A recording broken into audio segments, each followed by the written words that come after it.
Here's what not to do in industrial real estate investing. I'm Jeremiah Boucher with Patriot Holdings, got $400 million plus in assets under management, been in the business 20 years. And I want to talk about that most industrial content here on YouTube and all of these things tells you what to buy. So nobody talks about what destroys deals after you own them.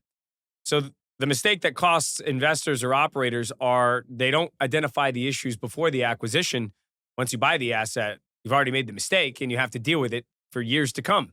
Trust me, I know. I've made mistakes. So some of those cost a lot of money and a lot of time, and they can cost relationships as well. And the investors and operators that are getting hurt right now aren't just rookies. These are experienced investors that may be a little unclear of the rules of industrial real estate, or they were just bending the rules and knew it anyway. So here are the specific mistakes that kill industrial real estate deals from the start. And these are the hard rules that I've learned from all the assets that I bought. So you don't have to make the same mistakes that I did and learn the same way. It'll save you a lot of pain. All right, so let's dive into a deal. So I bought a building in Massachusetts. It was roughly 100,000 square feet, and 50,000 square feet of that was not traditional small bay industrial. It was a warehouse type tenant. I got the whole building for $8 million, so $80 a foot. Thought it was a great deal. Bought it right outside of Boston. It was built in the 80s. The condition was pretty decent. The price looked good on paper, but what I missed out on was that, one, there was a poor roof condition in half the building, 50,000 square feet. This big building in the middle had all these misaligned roofs. It was very difficult to access. There was unique spaces where there was a car auto detailer. There was a tile shop. There was a pest control company. There was some offices in there. There's some upstairs stuff. It was oddly configured, and it was too difficult to get into. So because I wasn't disciplined and because I thought the whole thing was this small bay industrial property, that I made a mistake, that this building actually was traditional warehouse that took a lot of improvements, took a lot of demolition, a new roof, new paving, and a new configuration of the interior building that cost me a lot of time and money and effort. So it took 2 years to get the tenants out because they stopped paying, and to get it reconfigured and to demo it and to deal with all the permits around the bureaucracy of the specific town in Massachusetts. And this was something that I didn't underwrite fully. So that was a painful mistake where 2 years of revenue loss cost the partnership and myself time and energy, and I had to go back in and lend the property money to be able to turn it around. And luckily now we're almost to the end of stabilizing it and getting the value above that $80 a square foot. But all that time and energy, it got out of hand and it wasted effort that could have been applied to better assets. So seeing these things up front would have been extremely helpful for me. So I never even got down the wrong path of buying what I thought was a good deal at $80 a square foot. And it was actually a ticking time bomb.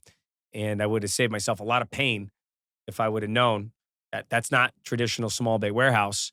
That is a different type of investment I was investing in. So the lesson on that is know what type of asset you're buying. If it's small bay, it's small bay. If it's high bay, it's high bay. If it's flex, it's flex. So being clear on what you're buying before you actually buy the asset is critical to success.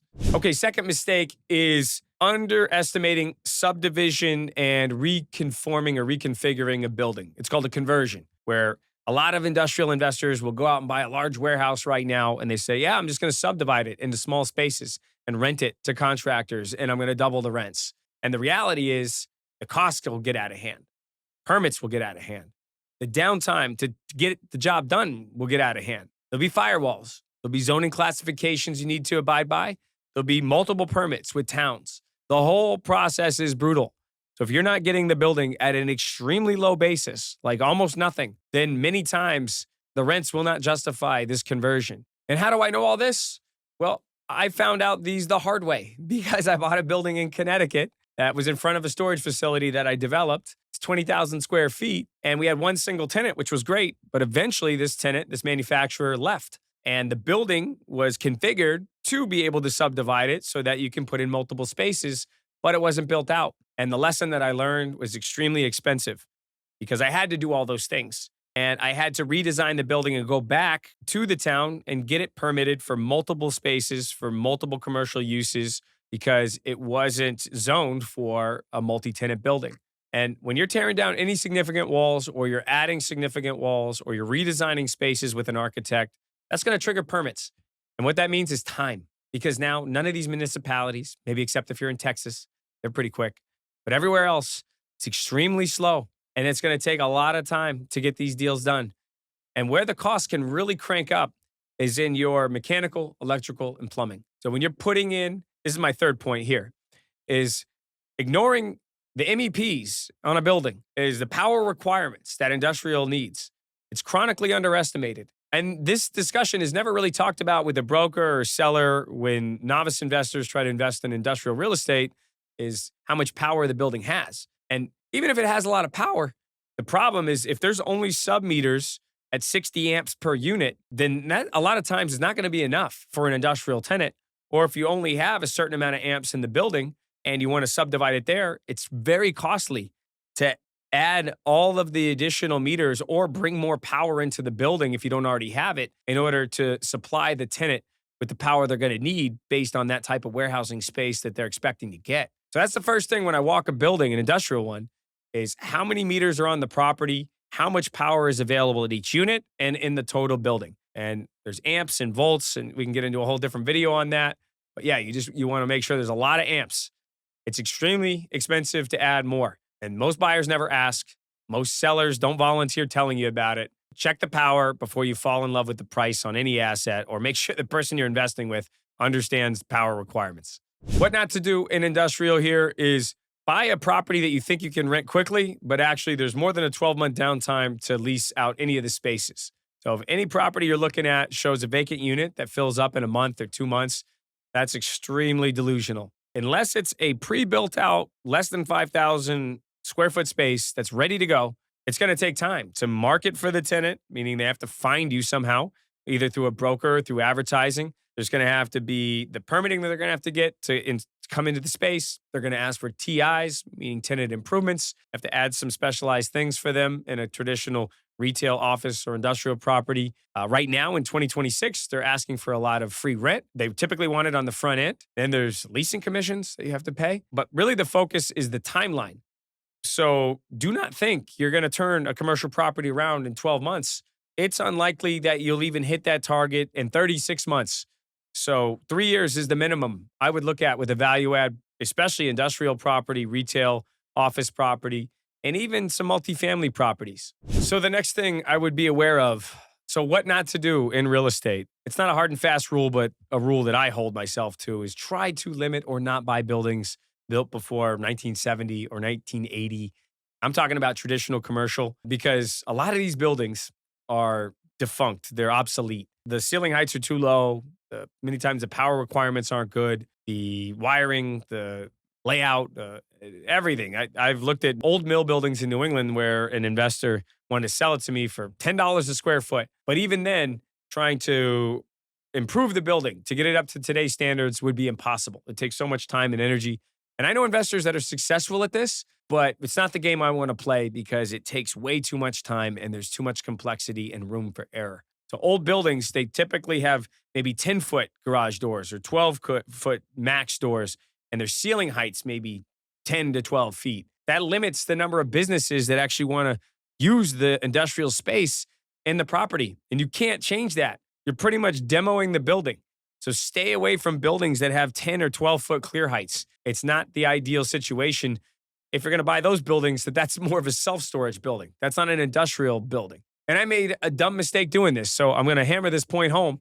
I bought a 350,000 square foot building in Connecticut, and 100,000 square foot of that I converted to storage. The low ceiling heights helped in that respect. I need someone to pay rent on the space, and that limited the amount of users that actually wanted it because the ceiling heights were so low. So I ended up finding a solar tenant, but it took a lot of time, and that solar tenant stored a lot of their panels in there. It eliminated 90% of the market that could use that space, no matter how far I dropped the price down on a rent per square foot. So that's why I tell you that story. Industrial clear heights are very important. Only look for higher clear heights, 18 feet or up. And if you're looking at real warehousing, nowadays 36 to 38 feet is ideal or at least minimal because of the pallets that they have to stack and be able to maximize the space. And because I bought that property and I found a 250,000 square foot user to occupy the rest of the space, in my eyes, one of my rules is what not to do in industrial real estate is buying a single tenant property that doesn't have a credit tenant. And even if you're buying single tenant properties, they be really, really careful with the liquidity you have, meaning the money that's in the bank that just in case that property tenant leaves, that you can service the debt and the expenses and the cost to release it up. It's a very capital intensive game when you're dealing with single tenant industrial. So one of my rules is do not buy an industrial property that has one tenant over 20% of the overall rent roll. I don't want that single tenant risk. That concentration is dangerous for me. Now, there can be circumstances where that tenant is a national credit tenant and they're on a 10 or 20-year lease. I mean, they are a solid Fortune 500 business. That may be a different strategy. But if you're dealing with low credit tenants, single tenant real estate is very dangerous. And the worst thing that can happen is when they leave, you're stuck with 100,000 or whatever amount of square feet that you have to backfill.